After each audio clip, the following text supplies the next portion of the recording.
Eu não vou fazer aqui uma profunda exposição sobre o conceito de democracia, muito menos o seu percurso histórico, desde os gregos, etc. Não vou fazer isso. A questão aqui é a seguinte: é preciso você entender o que é que a esquerda, e até vou dar um nome mais objetivo, o que é que os comunistas chamam de democracia, para que você entenda o discurso deles. Porque para entender como lidar, como enfrentar a questão do comunismo, é preciso você compreender a interpretação de mundo que eles fazem e como eles utilizam determinados conceitos. Vamos tomar como ponto de partida aí, para que eu possa ser bem objetivo, o conceito de democracia de Rousseau, que é lá que está o grande segredo. Algumas pessoas me perguntaram também sobre Maquiavel. De fato, Maquiavel ele tem uma visão de Estado e de príncipe em que ele é um marco dentro da filosofia moderna, porque ele rompe, é um dos grandes rompimentos, não é o único, é um dos grandes rompimentos, um dos mais notórios rompimentos com a filosofia medieval, como costuma se dizer, bastante vinculada à teologia cristã, católica especificamente.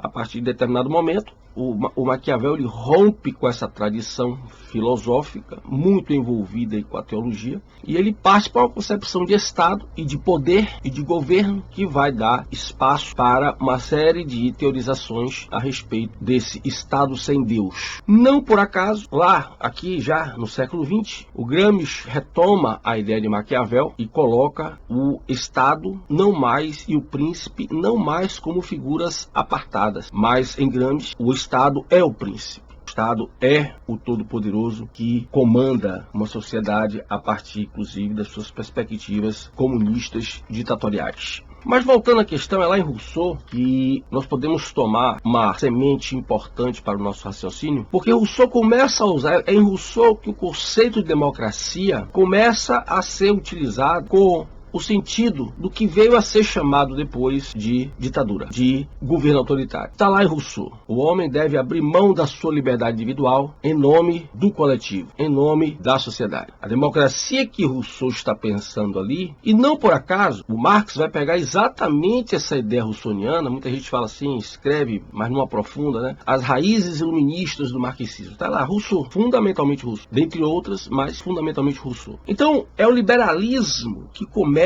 essa ideia de nós podemos fazer qualquer coisa. É o liberalismo que começa a quebrar as tais das amarras que prendiam o homem a valores de um tal, como era chamado, já no século XVIII, de um Deus tirânico. Porém, é preciso lembrar, já a partir do século XIX, esses ideais libertários do liberalismo vão se tornar cada vez mais componentes do discurso socialista em geral, seja na sua forma comunista, fabiana, fascista, nazista, que vai dar origem aí ao nazismo no século XX, enfim. Eu quero tomar como referência aqui o que eu estou dizendo no próprio livro Deus e Estado de Bakunin, em que Bakunin ele vai pegar exatamente o discurso que vinha até então, o Deus tirânico, Lúcifer foi o primeiro grande libertador, o primeiro grande pensador, como chama Bakunin. Então, esse discurso da liberdade, iniciado ali sistematicamente pelo liberalismo no século XVII e XVIII, ele pouco a pouco vai se encaixando numa nova concepção de liberdade, agora já envolvida e cada vez mais sustentando teorias socialistas. Sempre é importante lembrar, seja o liberalismo propriamente dito do século XVII e XVIII, seja depois o socialismo e depois as suas vertentes que vão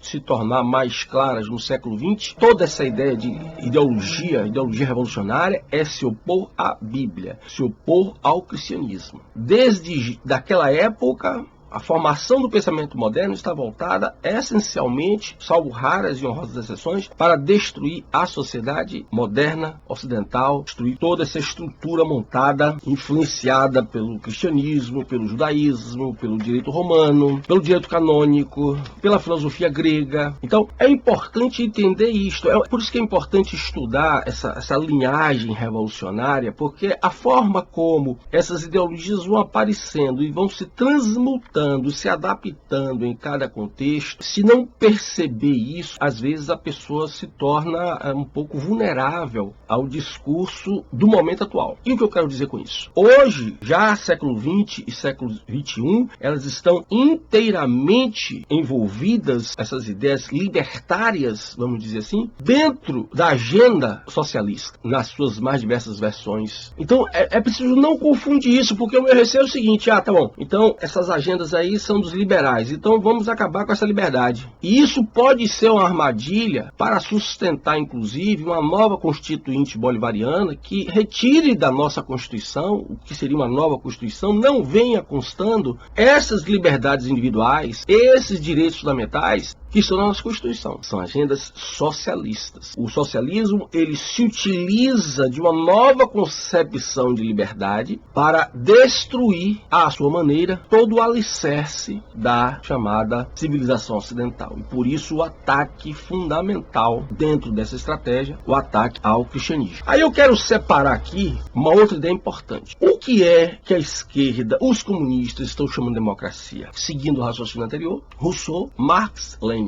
O que Rousseau chamava de democracia, na verdade, era a semente do que viria a ser um governo autoritário e ditatorial. Marx pegou isso e chamou de ditadura do proletariado. E Lenin é o primeiro, ou talvez um dos primeiros, a fazer essa ressignificação semântica de tratar a democracia como ditadura. Então, o que Marx chamava de ditadura do proletariado, Lenin passa a chamar de democracia. Por isso que você assiste agora, você talvez possa entender por que determinados líderes comunistas no Brasil e no mundo dizem que estão lutando pela democracia. Eles não estão lutando pela democracia, aquela dos direitos fundamentais. Não. Eles estão lutando por uma ditadura do proletariado. Então, daí porque eles dizem, né? Estamos lutando pela democracia, vamos defender a democracia, somos uma resistência pela democracia. Troque esse nome e bote ditadura do proletariado, que aí você vai entender bem o que é que eles estão falando. Os líderes conhecem esses truques semânticos muito bem, foram instruídos para isso. Então, essa agenda, e eu quero salientar aqui duas questões importantes: o que seria o ataque ou a agenda pedagógica ou da educação. Não é por acaso que você está assistindo esta defesa, espero que você entenda agora, socialista, no sentido libertário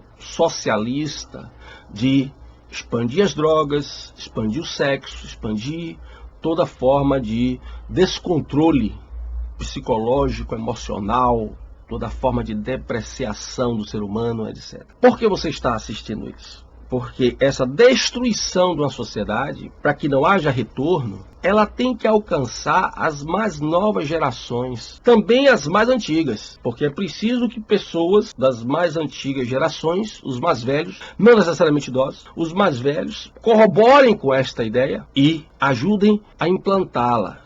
E quais são os efeitos que nós temos disso? O que é que nós estamos assistindo no nosso país e quais são os efeitos disso aí? Ora, um dos principais efeitos, um dos mais importantes, é exatamente a geração de pessoas emocionalmente fracas, psicologicamente fracas. Veja que eu não estou falando de um momento de crise existencial que qualquer um de nós pode ter. Faz parte do ser humano, inclusive. A frustração, segundo inclusive os filósofos nihilistas, a frustração, a angústia faz parte da própria existência. O grande segredo nessa vida, na maioria deles ateus, o grande segredo dessa vida seria conviver com essa frustração, com essa angústia que nos é inerente, ontológica. Então o que é que você faz aí? Como é que você mexe com isso? Você começa a mudar a perspectiva de que você não tem que ser frustrado. Você não tem que viver a angústia. Porque se você vive a angústia, é porque você é um oprimido. Então você precisa se libertar desta frustração para você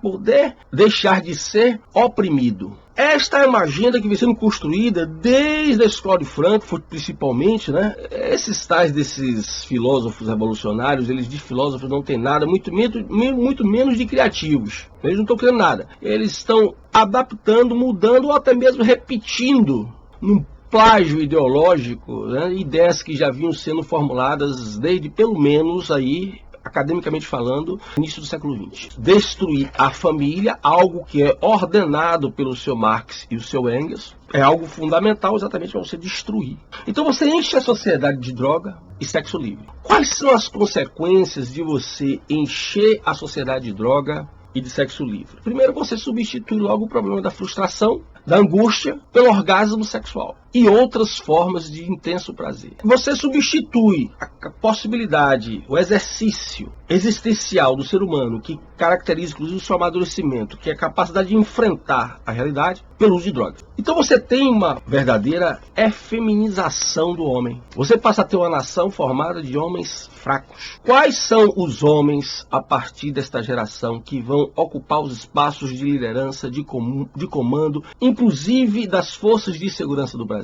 Homens chorões. O sujeito não está sabendo sobreviver, digamos assim, ao não de um pai, ao não de um professor. Ele vai enfrentar um treinamento militar com simulacro de granada? Ele vai resistir a um treinamento de sobrevivência, de um treinamento militar? Se nós não atuarmos no sentido de enfrentar estas agendas, nós vamos estar condenando o nosso país à derrota de uma forma ou de outra, mesmo que seja a longo prazo. Não pense que essa questão da má qualidade do ensino afeta somente A, B ou C. São todas as formações profissionais, são todas as carreiras. E nessa sexualização das pessoas, particularmente das crianças e adolescentes, você vê atingir também diversos outros paradigmas. Você vê a dessacralização da infância. Você vai assistir exatamente o que aconteceu nos Estados Unidos e outros países, quando a educação sexual passou para dentro das escolas. Você tem um aumento crescente e rápido